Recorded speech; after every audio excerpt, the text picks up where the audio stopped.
So what's up? Kamusta? Ayos pa tayo dyan. So nandito tayo ngayon sa may Microbike San Rafael branch para sa update natin ngayong 2026. Bagong taon, bagong motor. So ano nga ba yung motorcycle na to? Ito yung Microbike HDC 150. So tara, alamin natin yung specification at yung presyo kung sulit nga ba ngayong 2026. Tara, buha ka na natin. Ayos na ayos yan.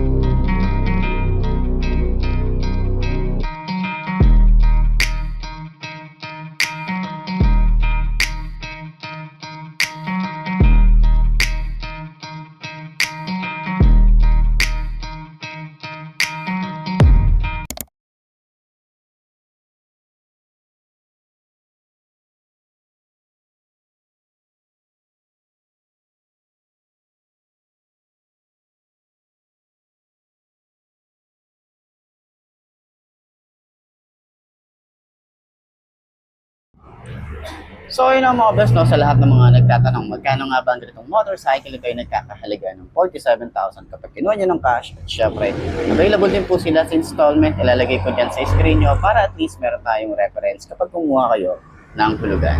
So, kung pa hinihintay nyo bagong taon, bagong motor, baka ito na yung hinahanap mo. So sa mga nakagamit na nga pala ng ganitong motorcycle, baka pwede nyo i-share dyan sa comment section. Ano nga ba yung mga nag-experience nyo sa motorcycle na to? Ayos yan!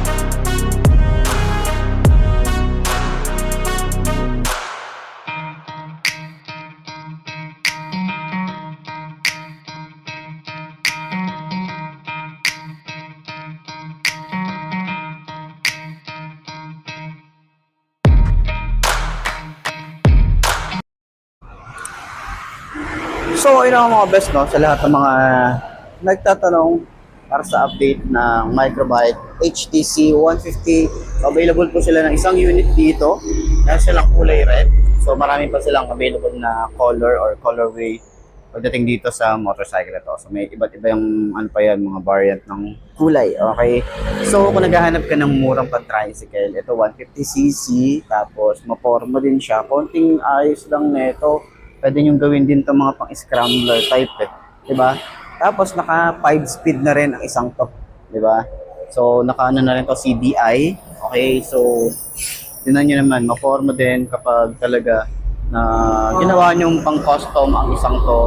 Pwede. Maraming gumagawa talaga, halos karamihan ganito yung mga ginagawa nilang custom. So kakaiba yung kanyang gas tank dito. Hindi siya yung the usual na nakikita natin na pabilog lang siyang ganun. Pero ito meron siyang flat na design.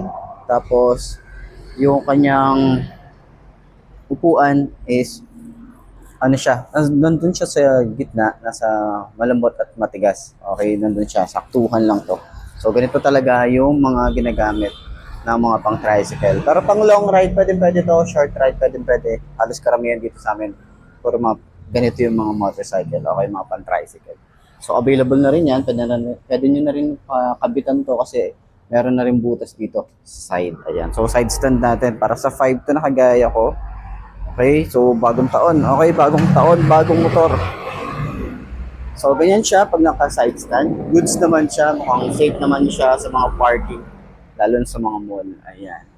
Gusto ko dito yung panel gauge eh. Diba ang laki, tapos naka-round style na dalawa. Meron na rin tayong gear indicator na digital dito. Okay, and tanaw yun, magkabukod yung RPM tsaka yung speedometer and then yung kanyang fuel gauge. Ayan. So, 5 to ang ating height. And medyo bukaka tayo rito. Yung design ng upuan niya, flat tapos pa, ano siya, parang pa-square yung, or pag ganun, basta pa-flat siya. Hindi siya yung pabilog. Para ganyan, yung itsura natin. Okay. Goods naman siya, magaan. Magaan naman yung motorcycle kapag nga itayo na natin, lalo na sa 5'2" na kagaya ko. Diba? So, naka-upright position siya. Yung design kasi nung kanyang manibela, pataas. Hindi siya yung talagang ganon. Pero ayan, para lang sa comfort. Okay? Turning radius, di siya ganong kalawak. Medyo kakain tayo ng daan, no? Para makapag-U-turn tayo. So, ayan. So, sa shock niya sa harap, maganda yung shock. Sa likod, ayan, syempre, ilan yung shock na ito? Dalawa. Okay? Pero pwede nyo pa dagdagan to ng additional ng dalawa kasi nga meron din siyang nakaabang para doon. So, ganyan ang itsura natin. Ayan. OBR, okay. Kasya din dito kahit anong size ng OBR nyo. Yung iba nga, dalawa pa sinasakay pag mga ganito. So, ayan. Sa tingin nyo, sulit nga ba ngayon? 2026, bagong taon, bagong motor.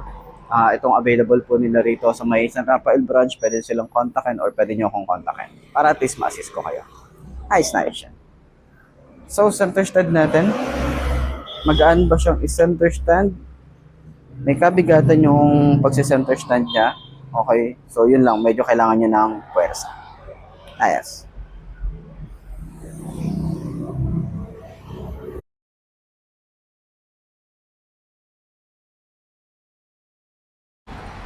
So, yun ang available dito sa may microbikes ng Rafael branch. Itong HDC 150. Kung mahilig ka sa mga tricycle or pang tricycle, available po sila 150cc sa halagang 47,000. Meron ka ng ganitong motorcycle. Okay? So, umpisahan natin dito yung walk around sa kanyang headlight. So, kakaiba na rin yung headlight na ito dahil nga naka-LED na siya. Ang dami, oh. Ang dami niyang mga butas. So, medyo may ano ko dun sa mga butas. Eto, ang dami kahit yung round style niya rito, may mga LED rin. Yung kanya signal light, ang dami ring butas. LED rin yan. Meron tayong emblem ng microbike dito. May bracket na ganyan. May ano tayo rito, reflector side by side, naka-telescopic fork. Meron tayong rubber boots. Metal yung kanyang fender. Ang size ng gulong ay 3x17, naka-tube type pa rin to. Naka-drum brake tayo sa harap, naka-wide spoke din tayo rito. Yuanshin yung kanyang brand, ayan. So, pag inikot natin sa kabilang side, meron tayo rito na available na pwede yung pagtugtungan na nung bracket para sa tricycle natin or sa sidecar. Ayan, naka-Euro 3 na rin tayo rito. And then yung kanyang carb is naka-Denny, ay U-All. Okay, Japanese brand din pala yung U-All. Ayan, so magandang klase na rin yung nilagay na carb. Ayan, so sa side ng makina ito, meron tayo rito microbike na naka-engrave. May kickstart na rin tayo rito. May monitoring na rin tayo rito ng oil kapag in case na nakalimutan natin kung nagpa-change na ba tayo ng oil, mamamonitor natin dito. Ayan, rear brake pedal, malapad. Ayan, yung tapakan niya malapad and then smooth din naman. Foot pegs natin dito, combination ng rubber and metal. Yung ating tambucho, medyo mataba. Okay, yung elbow niya mataba na eh. Tapos meron din tayo ritong cover. Metal na rin yan. Meron din tayo ritong foot pegs para sa angkas. Naka-round style din siya, medyo maliit lang. Okay, so naka-dual shock, adjustable. Pwede nyo lagyan pa ng additional na shock dito. Ayan, swing arm nya hindi siya ganun kahaba, maliit lang siya or maiksi lang siya. Naka-drum brake tayo dito sa likod, naka-wide spoke na rin tayo rito at yung kanyang size is 3x17. Ayan, sa gas tank, metal na rin to. Ayan, yung kanyang cover. Okay, ayan, itsura nya. So may microbike tayo rito na decal. Meron din tayo rito ang HDC na decal. Ayan. So malaki na rin yung gas tank na ito. Sa upuan, malambot naman pero hindi siya sobrang lambot. Nasa gitna siya. Nasa malambot at matigas. Kaya yun, nasa gitna lang din siya. May microbike dito sa side. Kaya yung bracket natin dito malapad din. So pwede na rin kayong maglagay dito ng top box. Ayan. Para sa mga gamit natin, additional storage. Yung ating taillight, meron tayong bulb type and then meron tayong LED dito sa taas. Okay, naka-box type naman tayo rito. Signal light nya LED, same ng design sa harap. Meron tayo ritong fender para sa kanyang ito ay metal. Pagdating dito sa side is plastic. Yan, yung fender natin dito sa likod. Ayan. Sa side naman, meron tayo ritong chain cover. And then, 45T yung kanyang sprocket size. And then, yung ating gear indicator dito, rotation. Ito, pag mag-add tayo ng gear, okay? Ito naman pag magpapawas tayo or babalik tayo sa neutral. Ayan. So, sa kanyang panel gauge, meron tayo ritong analog and digital. Yung digital niya, yung kanyang gear indicator. Nasa taas naman yung fuel gauge, RPM, neutral, and pag naka-high beam, signal light. Meron tayong microbike dito. Yung kanyang susi, napakaliit lang. Tapos, simpleng-simple lang yung ignition. Sa side naman, meron tayong odometer, speedometer, and then kilometer per yung mileage niya. Ayan. Yung odo. Okay. So, sa kanyang yung sa handlebar, naka-upright position. Yung ating lever dito, malapad. Oh. Malapad. Tapos may cover din tayo rito na goma. Meron din tayong goma rito. Malapad yung lever. Smooth naman yung clutch. Yung kanyang mga switch dito. Ito, meron tayo rito park light, headlight, electric starter. Yung grip niya, makapit din naman. Lalo na yung side dito. And then, yung kanyang throttle is malalim. Ayan. Pero responsive siya. Ayan, tsaka medyo payat yung kanyang grip. Dito naman sa side, meron tayong signal light, busina, and high and low.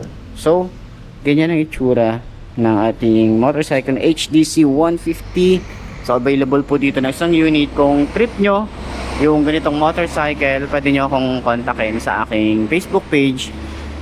Message lang kayo or pwede nyo kontakin yung Microbike San Rafael. Okay?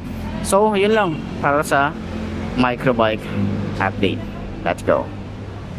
So, ayun na mga boss, no? Ito na ba ang motor na babagi sa'yo? Kung ito na nga ay markahan mo na yan at mag-subscribe ka na sa aking YouTube channel. I-click mo na rin yung notification bell para updated ka sa lahat ng videos na upload natin. Dito araw-araw, so laging tatandaan, wala sa brand ng motor ang itatagal yan. Kundi na sa pag-aalaga mo yan, tatagal yan, ayos na ayos yan. So, kita-kita na lang ulit tayo bukas. I'm Mark D. Ciao. Maraming salamat sa inyo. Babush. Aha.